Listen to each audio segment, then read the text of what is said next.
À 400 km au-dessus de nos têtes, les astronautes de la Station spatiale internationale sont les observateurs privilégiés des merveilles de notre planète, mais aussi des dégâts environnementaux majeurs créés par les changements climatiques.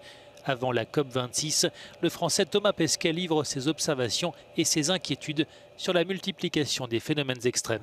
Clairement, c'est les ouragans vus depuis l'espace et les feux de forêt. J'avais jamais assisté à ça, notamment lors de ma mission précédente, des feux de forêt d'une ampleur incroyable avec des volutes de fumée, des colonnes de fumée qu'on voit depuis l'espace pendant des jours et des jours et des jours.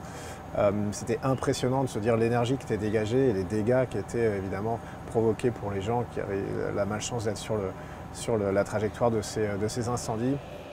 5 ans après son premier vol dans l'espace, Thomas Pesquet a retrouvé d'en haut une planète qui lui semble aujourd'hui encore plus fragile.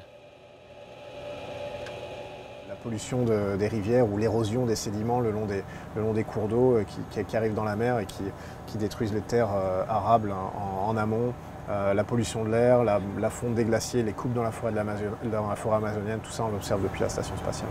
L'astronaute français dit espérer une COP26 ambitieuse à l'écoute des experts avec des mesures contraignantes pour les pays.